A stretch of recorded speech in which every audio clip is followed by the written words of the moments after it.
জনাব মুজিবুল হক চন্নু বিরোধী দলের স্পিকার, প্রধান। গ্রিক সম্রাট আলেকজান্ডার পুরুকে পরাজিত করে যখন ভারত জয় করেন তখন এই দেশে কিছুদিন ছিলেন। এই দেশে আলু বাতাস মানুষের মনের গতিবিধি লক্ষ্য করে তার জেনারেল ছিল সেলুকাস, তাকে বললেন যে কি বিচিত্র এ দেশ সেলুকাস। স্পিকার, আসলে কি বিচিত্র। আজকের প্রথম আলো সম্পাদকীয়তে আছে আমাদের একজন পুলিশ অফিসার, সরকারি কর্মচারী, 2010 সালের 11 অক্টোবর হাতে লেখা সবুজ পাসপোর্ট নবায়ন করতে যান, যেটা নাকি সাধারণ পাবলিকের জন্য। সরকারি কর্মচারীদের জন্য কিন্তু নীল পাসপোর্ট, এবং তিনি সেটা নবায়ন করেন। স্পিকার, তিনি যখন ডিজি র্যাব তখনও সেই সবুজ পাসপোর্ট, এবং সেইখানে কি লেখা, পেশা হিসাবে private service. Speaker, DG RAB একজন এডিশনাল আইজি, তার পাসপোর্টে লেখা প্রাইভেট সার্ভিস। কি আশ্চর্য, এটা আমরা কেউ খেয়াল করলাম না। স্পিকার, শুধু তাই নয়, আইজি, তিনি আইজি থাকা অবস্থায় তার সেই সবুজ পাসপোর্ট, এবং তিনি বিভিন্ন সময় দেশে গেছেন, বিদেশে সবুজ পাসপোর্ট দিয়ে। ইমিগ্রেশনে এন্ট্রি আছে সবুজ পাসপোর্টের, প্রাইভেট সার্ভিস। কি সর্বনাশের কথা। স্পিকার, সারা দেশে একটা বিষয় আমরা জানি, এই আওয়ামী লীগ সরকার একজন প্রতিমন্ত্রী ছিলেন, তার রেড পাসপোর্ট ছিল এবং সবুজ পাসপোর্ট ছিল। সবুজ পাসপোর্ট দিয়ে সিঙ্গাপুর যাওয়ার কারণে মাননীয় প্রধানমন্ত্রী সেদিন তাকে মন্ত্রী পরিষদ থেকে বাদ দিয়েছিলেন। আর এই ব্যক্তি আইজি, একটা ডিসিপ্লিনারি ফোর্সের চিফ। স্পিকার, এই ব্যক্তি যখন আইজি ছিলেন তখন কি সুন্দর বক্তব্য দিতেন। তিনি বলেছিলেন পুলিশ বাহিনীর সমস্ত সদস্যদের উদ্দেশ্যে, এই পুলিশ বাহিনীর সদস্যরা, তোমরা কেউ করাপশন করতে পারবে না। আমি আইজি, আমার নাম বেনজির, আমি দুর্নীতির বিরুদ্ধে zero tolerance. Speaker, zero tolerance দুর্নীতির বিরুদ্ধে, ভালো কথা। স্পিকার, সেই ব্যক্তিটির তার নামে, তার পরিবারের নামে গোপালগঞ্জে savanna eco resort and natural park, speaker, 621 বিঘা জায়গা। হাউ তার এবং তার পরিবার সদস্যদের নামে কিভাবে সম্ভব? স্পিকার, তাই নয়, তিনি যখন ডিজি র্যাব, মহানগরের ডিএমপি কমিশনার এবং আইজি, এই সময়ের মধ্যে তিনি কিন্তু এই সম্পত্তির মালিক হয়েছেন। রিটায়ারমেন্টের পরে গিয়ে যে তার পৈতৃক ব্যবসা থাকে, মালিক হন, আফসোস ছিল না, কিন্তু ওই চাকরি করে কালীন তিনি এই সম্পত্তির মালিক হয়েছেন। স্পিকার, কি সম্পত্তি, আমার একটু সময় লাগবে, আমি কারণ এগুলি বলছি এই কারণে। স্পিকার, যে সারা দেশে এই ব্যক্তির কারণে ক্ষমতাসীন দলের এত কাজ করার পরেও আজকে প্রশ্নের মুখে এসে দাঁড়িয়েছে। 2015 থেকে 2020 সাল পর্যন্ত তিনি ডিজি এবং ডিএমপি কমিশন থাকা অবস্থায় যে জমিগুলি কিনেছেন, সেই জমিগুলি বেশিরভাগ হিন্দু সম্প্রদায়ের, এবং তারা অনেকে সাক্ষী দিয়ে দিচ্ছেন এখন সাংবাদিকদের কাছে, কায়দা কৌশলে পুলিশদের ভয় দেখিয়ে সেই সমস্ত সম্পত্তি তিনি ক্রয় করেছেন।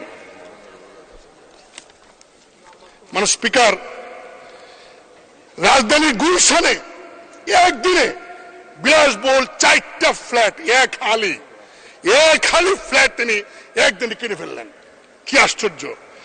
স্পিকার, উত্তরায় এবং বাড্ডায় 2টা বাড়ি। বাওয়াল রিসোর্ট, যে রিসোর্টে অভিযোগ প্রায় 30-40 বিঘা জায়গা বনের, এবং সেই বন বিভাগ থেকে এখন বলা হচ্ছে তাদের জায়গা দখল করে বাওয়াল রিসোর্ট করা হয়েছে। সেটারও আমরা জানতে পারলাম 25% শেয়ারের মালিক তিনি। স্পিকার, একটি শিশুর Bindu steel industries limited, ST Peter's school of London limited, 19টি কোম্পানির শেয়ার, 30 লাখ টাকার সঞ্চয়পত্র, 33টি ব্যাংক হিসাব। মানে স্পিকার, শুধু তাই নয়,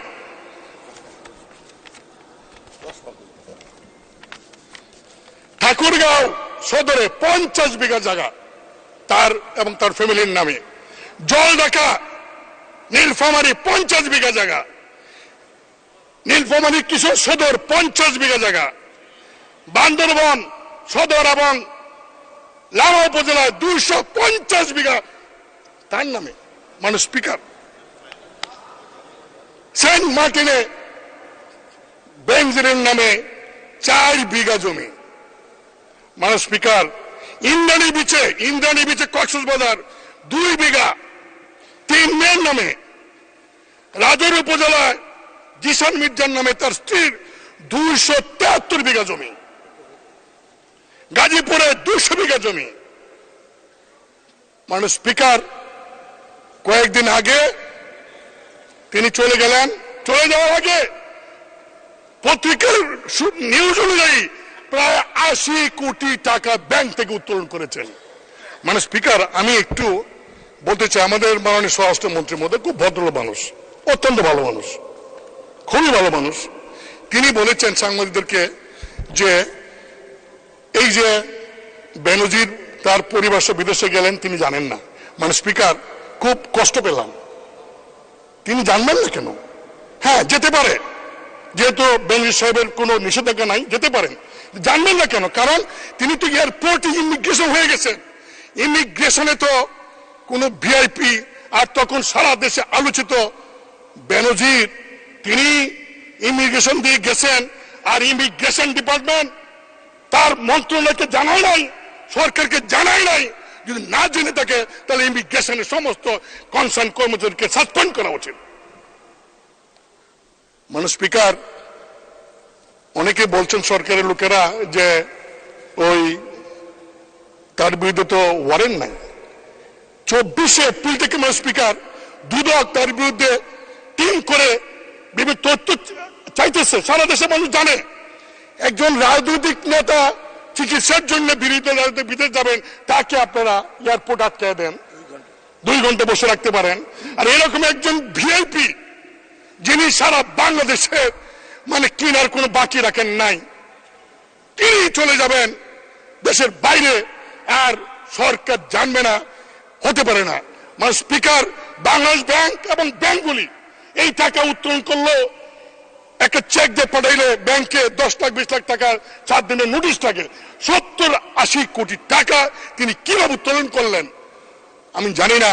মানে স্পিকার, সরকার এত বাহিনী, সরকার এত এজেন্সি আছে, তারা কি খবর রাখেন? তারা কেন সরকারকে এইগুলি জানান না? মানে স্পিকার, 2 টন গম যদি বিক্রি করে ইউনিয়নের মেম্বার, তার বিরুদ্ধে মামলা হয়ে যায়। একজন এমপি এলাকায় কাবিকার কাকে কি দিল সেটা পত্রিকা ফলাও হয়ে যায়, হ্যাঁ, মামলা হয়। আর কৃষকের 50,000 লোনের জন্য অ্যারেস্ট করা হয়। আর মানে স্পিকার, এই লোকটি মানে এরকম অবস্থা, এত কোটি কোটি টাকা, এত সম্পত্তি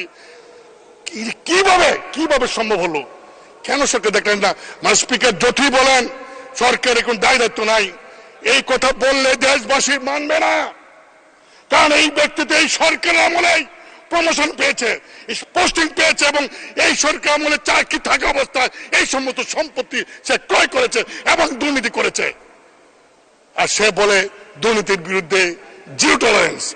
মানে স্পিকার, আমি শুধু এটুকু বলবো যে এই বিষয়টাকে গুরুত্ব দিয়ে যদি সরকার ব্যবস্থা না নেন, দুদক তদন্ত করছে, তদন্ত বছরের পর বছর যদি চলে, এই তদন্ত যদি শেষ না হয় এবং কোর্টে গিয়ে বিচার না হয়, মানে স্পিকার, তাহলে দেখা যাবে আরো যারা আছে বেনজির তারা আস্কার পাবে।